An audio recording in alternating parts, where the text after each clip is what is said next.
Ciao everyone, good to be back here at the Product Management Day. So yeah, we talk about product discovery. We talk about Bata, the shoes brand. I don't know how many of you know Bata. Yeah, who's wearing Bata right now? There's someone. Okay, good. Um, so in March of this year, I joined as a consultant Benjamin, that you see here, who is the head of digital products at Bata and his global product team, on the journey to evolve Bata's approach to digital product management.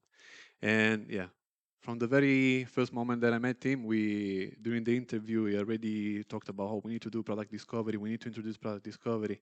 So when we discussed about what we could have brought today to you, obviously we wanted to talk about product discovery because yeah, discovery is what matters in today's world of e-commerce. But more specifically, what we wanted to put the accent today, what we wanted to also leave you, if you're also going through a similar journey to become more proficient in discovery, is how do we shift left?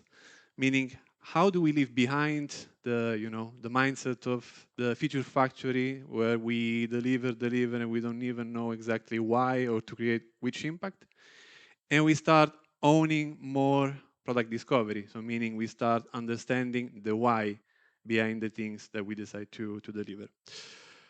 So we hope to give you some inspiration. Today we are going to be talking about the journey of empowerment that Bata is doing right now, like it's happening today as we speak. And yeah, before we dive in, something important that I think I always want to highlight is the fact that yeah, we've been talking a lot about product discovery, how nice it is to do discovery, but we don't do it because we like techniques or because we like changing a way of working. At Bata, we are working to understand and being empowered to do product discovery because today this is a crucial competitive factor to compete in e-commerce. Thank you, Federico, for the nice introduction. Indeed, in today's e-commerce market, it's pretty much about the winner takes it all. If you look at examples like Airbnb, Booking, Amazon, maybe also Zalando to some extent, who might be in the room today, or you will see after our talk, you see that these big companies, they take the majority of traffic, loyalty, and revenues. So that means good is not good enough, and it becomes extremely important if you want to stay relevant to very well understand your customer needs, business needs, and to prioritize for that. And for us, that means it's a lot about deciding what not to do, which might be even more difficult than just defining what to do, because getting rid of all the distraction to make time for product discovery, I think that's is one of our main challenges that we'll be talking about. There's many companies, you know, the big tech companies, they can throw spaghetti at the wall and see what sticks because they have humongous budgets. That's not the case at Bata. Sorry, that's not the case at Bata. So we need to be sharpshooters. We need to make sure that what we do makes real impact, and that means that we need to validate our problems rigorously, and we need to aim carefully, and we need to fire with precision. And that is why discovery becomes more and more important to us. A bit about Bata. You all know the company, it seems. That's great. We are a pretty old company. We just celebrated our 131st birthday in September. So we're there since 1894. We sell over 140 million shoes annually and in almost 6,000 stores. And we have over 30,000 employees across the globe, mostly store employees. And so, yeah, we're one of the leading global footwear companies producing and selling our own shoes. Bata is a pretty unique company, as it's known to be very decentralized. That means that across the globe, the businesses in each country are pretty autonomous to build and lead their own business. And Bata is known to be a global company, but also be very locally relevant, adapting very well to the local market and to customer needs. But before I tell more about it, do you know where Bata is originally from? Anyone who wants to do a guess? East. Yeah, warm, Eastern Europe. Well, it's not Italy. It's Czech Republic. So Bata was founded by Tomáš Bata, as they say over there in Czech Republic in 1894. But I do often hear that Italians say, "Ah, but Bata is Italian, right?" But my colleagues in India, they think, or the customers in India, they think that Bata is from there, and in Chile, they think it's a Latin America company. And that's because Bata indeed was so well able to adopt to the local market. And Thomas Baccia back then was one of the first businessmen who flew around the world in his own aircraft from his own um, airfield to open Bata businesses across the globe. And that pioneering spirit that shaped Bata for over a century and worked out very well. But now things are changing. And actually, until about 5 years ago, um, even the e-commerce platforms were local. So each country had its own e-commerce platform. We had Shopify here, Magento there, Salesforce there. These countries, they had their own SEO agencies, their own UX design agencies, their own technical partners. So very locally relevant, but also fragmented, not efficient, missing global standards. Um, so we had a very fragmented setup that worked well to some extent, but was not scalable. And therefore, about 5 years ago in 2020, we took a more global approach, building a global e-commerce platform based on Salesforce Commerce Cloud. We also built a global IT team to build that platform. But back then, well, all these projects were pretty technical. We did a lot of integration projects country by country to move them from their local platform to the global e-commerce platform. And so back then, the priorities were pretty much IT driven, and there was a lot of, it was very project management and delivery heavy. And then I joined Bata in 2023, and basically I started to create the digital product management team.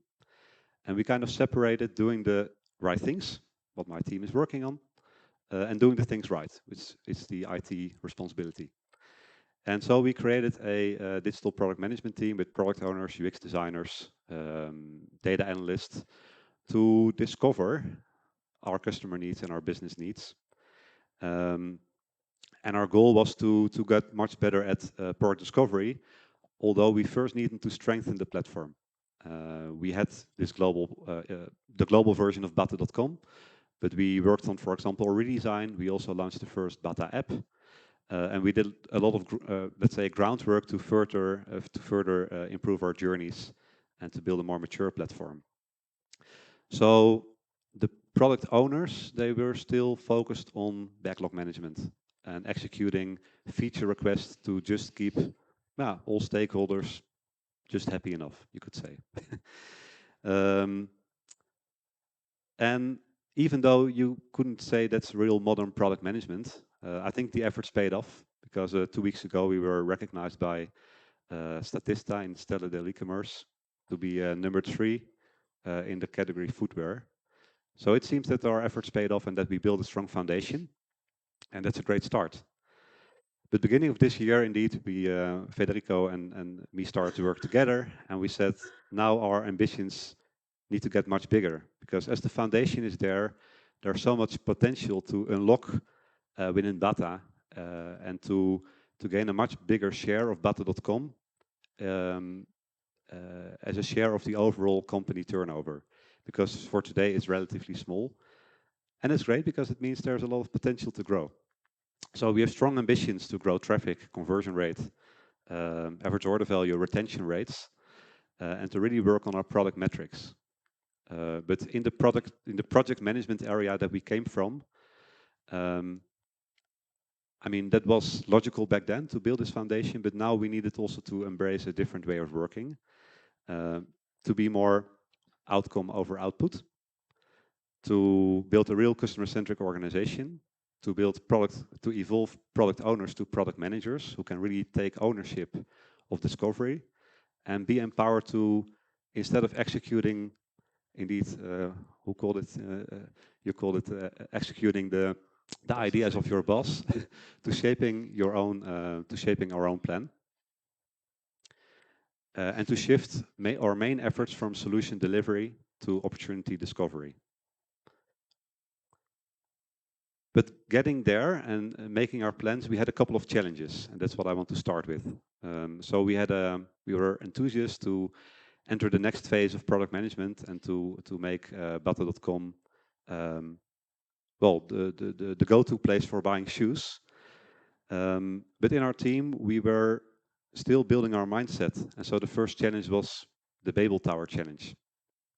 Talking about product discovery, we had a different understanding. Is it about brainstorming with stakeholders? Is it usability testing? Is it competitive benchmarking? So we did not have one common definition. And I also noticed that in our team, we were struggling with our old project management mindset, and we needed to let go some old principles from the fixed time, scope, and budget era, and to embrace this product discovery mindset. And that just takes time.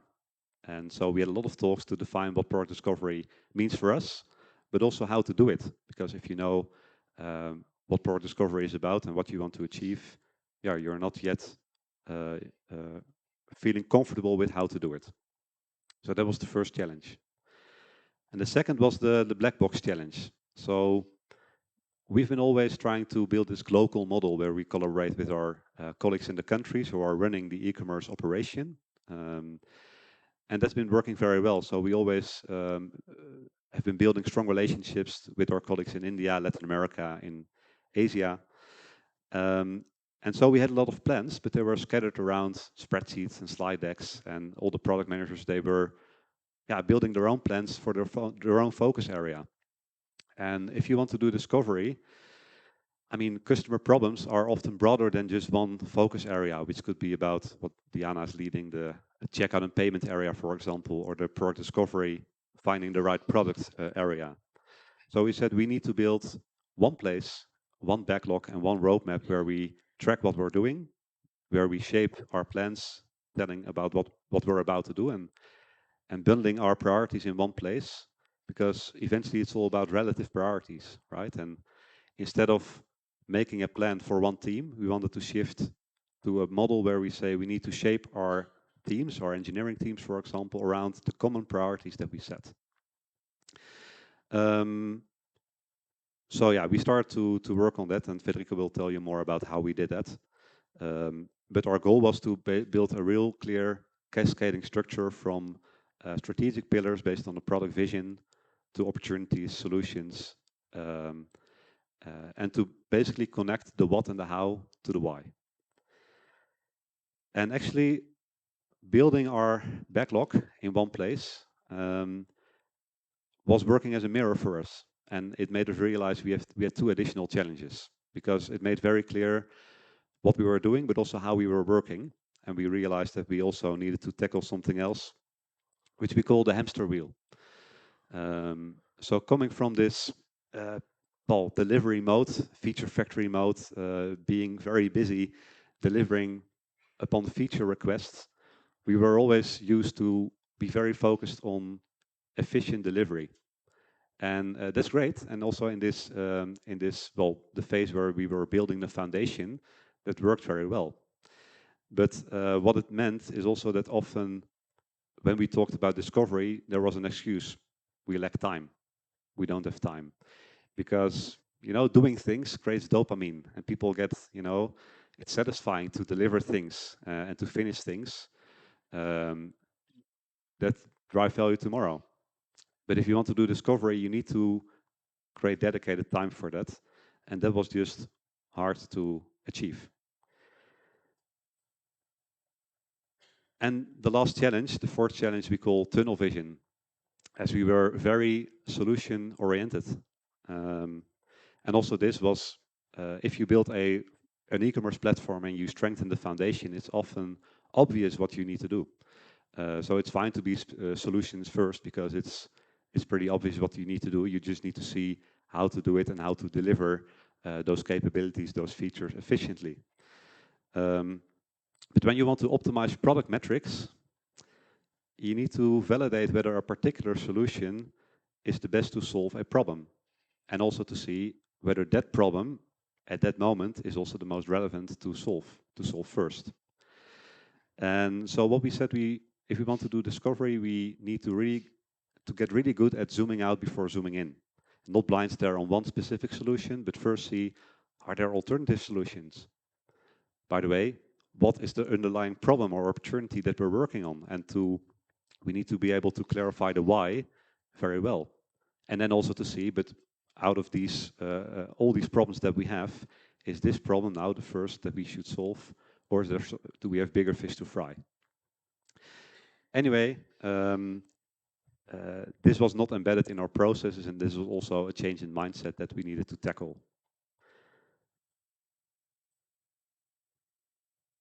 And so the question was, when working on discovery and to make that more like a daily and a weekly habit, how do we get out and shift left in the double diamond model from being very occupied with solution delivery to spending more time on product discovery and to make that a habit.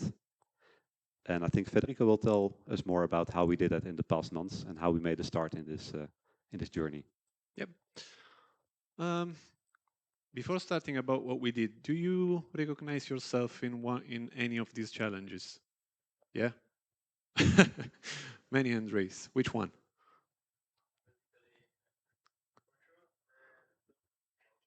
The third one. Yeah. The hamster wheel. Yeah. Okay. Good. Who else raised the hand? Marco, you also raise your hand. All of them. All of them. Good. Good to know. we're, we're not alone. Okay. Okay, that's good. Okay, so yeah, that's exactly what we want to talk about. So how do we can get out of these challenges, which nice to see that they're shared in a practical way. So first of all, let me say that I've been hearing talking about product discovery as a mindset. I don't know if you read about the continuous discovery habits from Teresa Torres. So yeah, it is indeed a mindset, but I would say that it's something similar to Agile, meaning that indeed it's a mindset, but you need to develop this mindset through practice. You need to understand how to do things, then you can internalize them, and then you can develop the mindset. This is my opinion. So basically, when we look at the journey to shift left, when we look at what it takes to start being discovery proficient, which again, this is something that we need to compete today. It's not as easy as just saying, okay, we need to do product discovery. Or, okay, this is the new process for doing product discovery, let's follow it. Because people will not understand it and they will not follow it. Simple as that. And for us at Bata, for example, it meant rethinking the way that we were structuring the work on our product, even though in the recent past, as Benjamin shared earlier, we were successful. So that's another layer of complexity. Why do we need to change if things are working well? We need to change for what comes after. And what comes after for Bata, what's happening today is that the platform is in place, but now we need to optimize it. We need to understand what to build on top of it. What are the right things to build on top of the platform to make it really an engine for commercial success, which is why the platform exists. And so we needed to stop thinking solution first. We couldn't just say, okay, we want to deliver this feature, because then we needed to understand the impact that it produced. So we needed to start thinking opportunity first. We needed to start looking for gaps of value that were left there, right? And we needed also to stop spending time and investing money on working on solutions that weren't validated and for which we could not understand the impact they produced. And more generally speaking, from an organizational point of view, we needed to start being in a position where we as a global product team can write our own plans, set our own priorities, and also motivating them to our stakeholders. Why are we working on certain things? Why are we not taking care of others? So we needed to stay behind our plans. And to do this shift for us meant shifting many more aspects of our work. So it's not just about one process. And the first thing that we did, which, yeah, maybe you could think it's just a label. at the end of the day, right? We changed the job title for the global product team from product owners to product managers. Okay, nothing special, right? So this team went in the space of 2 years from project managers to product owners to product managers. So they were confused for sure. Why did we do that? Has anybody heard about the role theory? Teoria dei ruoli? No? No. Okay. Well, it's a theory that says that we are social beings, and as such, we tend to change our behavior to match the expectation that society places on the role that's given to us. So, for example, if you're a policeman, you look for rules being followed also outside of your daily job. If you're a project manager, you care for plans, you care for milestones, you care for, I don't know, documentation. I don't remember me being a project manager, so sorry about that. If you're a product manager, then you should start thinking or start feeling the pressure to act as a product manager. So by doing this shift, basically, Benjamin wanted to let the product team know that the organization was expecting them to behave as product managers, right? Is there any of you working as a product manager by having a different job title in the organization? You, product owner. You? Same. Okay. Well, there are also product managers with a completely different role. And so we didn't just change the job title, we also changed the performance objectives. Because at the end of the day, as you can imagine, people work towards their objective. And it's also right to do that. So they went from output goals, which, as you can see, they're basically solution-driven, lead the checkout redesign. So you need to do that. To outcome goals. So now they have, for example, lead to new discovery tracks to provoke the uplift of a product metric by X%. So now they need to discover to understand how to achieve that result. Obviously, to do this shift is not enough, because as soon as the product managers saw these new objectives, not all of them, but many told us, okay, we need to do the discovery tracks. How do we do that, right? Can you make a template on how I should Any do a template? discovery track? Yeah. Yeah. Where do I need to start? So we needed to also address that. We needed to try to make the Babel Tower collapse. We needed to start building a shared understanding about what discovery meant for us. And we also needed to start building work routines on top of it, because we needed to start getting out of the hamster wheel. So what we did a plenary session with the global product team where we introduced that definition of discovery that you see there. We discussed about how to start a discovery track, where can we find the insights to start doing discovery, which are the product discovery sources that we could leverage. We discussed about which could have been, for example, the sources that would be the most, favorite for us to start doing it, which, for the record, for now are benchmarking, data analysis, and observation. And so basically by doing this, we created some sort of a handbook for product discovery, which again, we needed that to start setting the basics, to start getting the team into the, let's say, the routine of doing discovery. Again, not enough, because you have the job titles, you have the concept, but yeah, you need to make sure that this reflects in your daily practice, because otherwise it's just on paper. So what we did, another thing that, something that I like and I borrowed from Teresa Torres, basically something that we do with every organization that wants to tackle change. We started introducing a set of discovery rituals. So they are very small events which are recurring into the agenda of the product team, where they can be exposed to talking about discovery, thinking about discovery, and practicing discovery.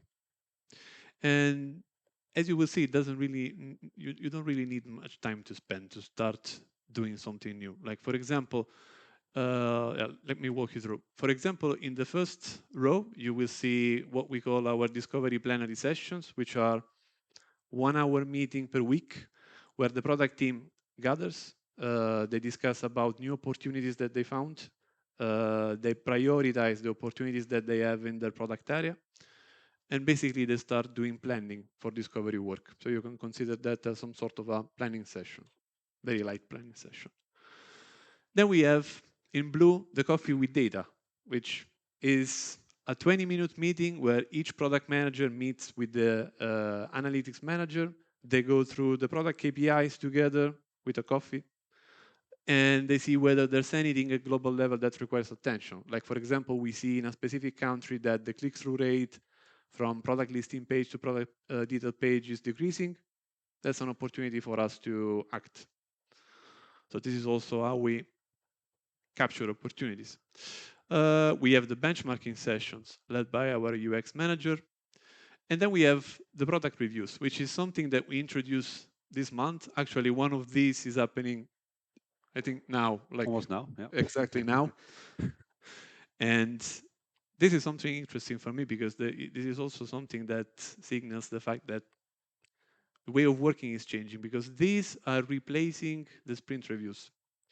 And we have two kind of different events. We have a technical product review where the product is inspected with, from a technical perspective. So you have the feedback given by the engineering managers, the tech lead, and the architects.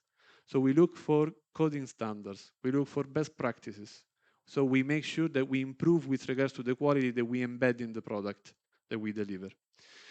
And then we have the dog fooding session, the other product review, which is not about feeding our dogs, but it's about inviting proxy users to join us. We leave the product into the hands. I want to highlight that picture. To do dog fooding, you don't need to showcase your product. You need to leave the product into the hand of a proxy user. You need to observe them interacting with it. And that's how we understand whether there are frictions, whether there is something, anything that could be improved. So again, something that we need to gather insights. So this is where we understand what can be improved with regards to the experience. All in all, it would be 8 to 10 hours of mandatory discovery meeting per month.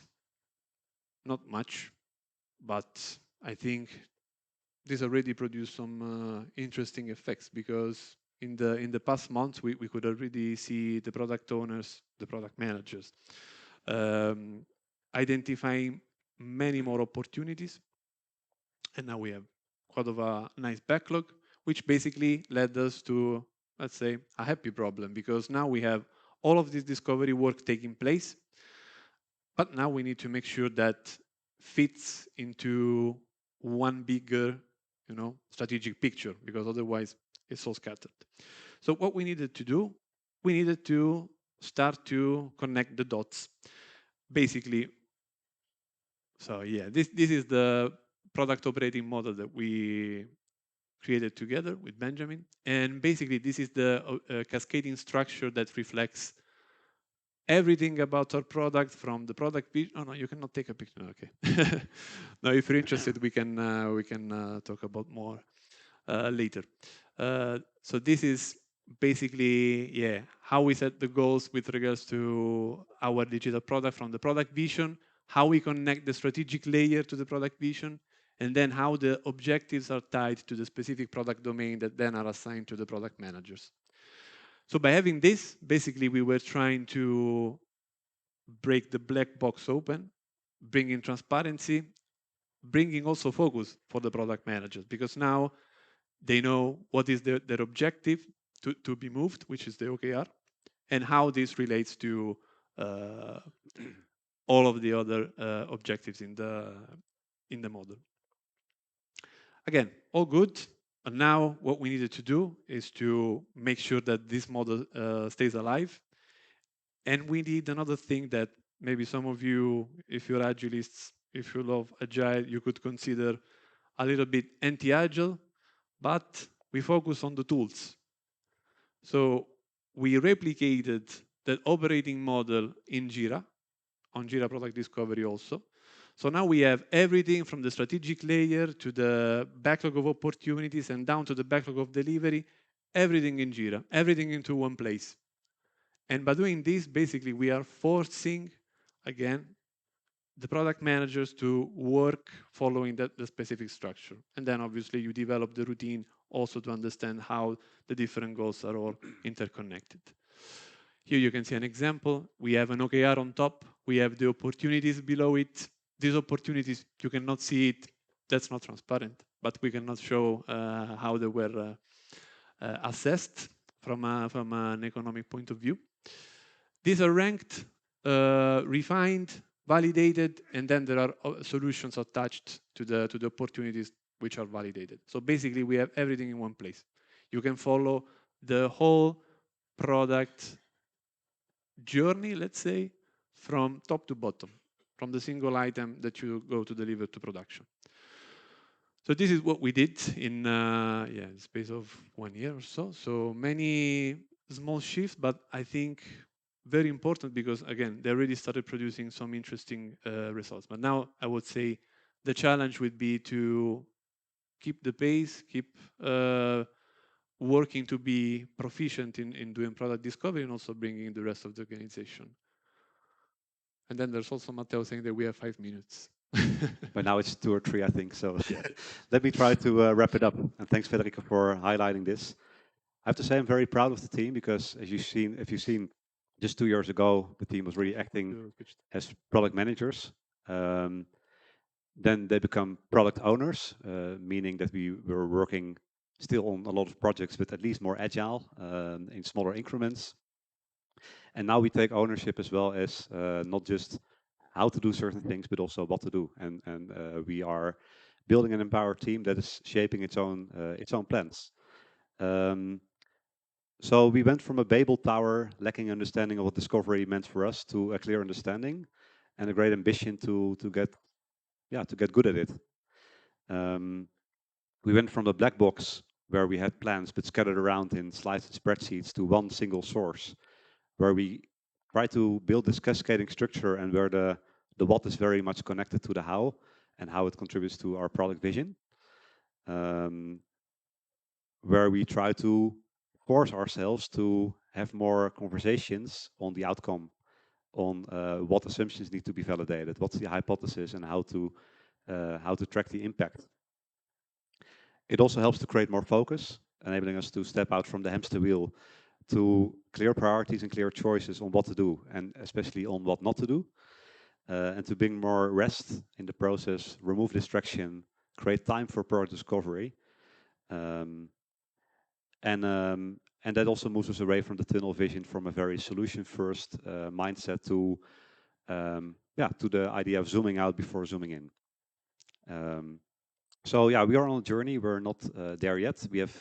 We want to get much better at it and make it a more habit that's really in our comfort zone. I think we're still, working week by week to get more acquainted and familiar with it. But yeah, I'm proud of what we achieved just in the last months. And well, what's still ahead of us is, I think, make outcomes everyone's job and to make that really a starting point. For example, by adopting OKRs. I've been introducing that in my previous company 5 years ago and took quite some time to take off, and it was really a learning journey. But I think building cross-functional teams that really feel ownership on the outcome and are empowered to define a plan on how to achieve that outcome, I think that could be a next step, and then to build feedback loops better and faster and to really close the loop. I think also there's an opportunity to make the product managers more, let's say, to develop stronger data skills, to make ourselves less dependent on these few data analysts out there. These resources are also always very scarce. But also to expand our instruments of how to do product discovery with more data sources, finding a good combination between qualitative and quantitative insights, as an example. And then there's also, I think we can get even faster, build smaller iterations, and get better at developing lightweight experiments and get feedback as early as possible, feel fast and cheap. And for example, experiment with vibe coding and AI prototyping and that kind of stuff. But I think that's some nice topics for next year. When I just need to wrap it up on what we have been doing, I think it's mainly building a team that feels comfortable to say no and not feel bad about it. And if you want to create a strong team that's empowered to own discovery and to own not only the how and the what, but also the why and the outcome, the first step you need to take is to make time and to get out of the hamster wheel, reduce distraction, because yeah, there's nothing so useless as doing efficiently the things that should not be done at all. So that's what I would recommend to you is to build, yeah, to build a team that feels comfortable with saying no and explain uh, what are the priorities, what is the focus based on validated opportunities and validated solutions, because that makes then the team also confident to say no to the other things. Create time for discovery and build their own plans. And I think that's our story. Thank you for listening.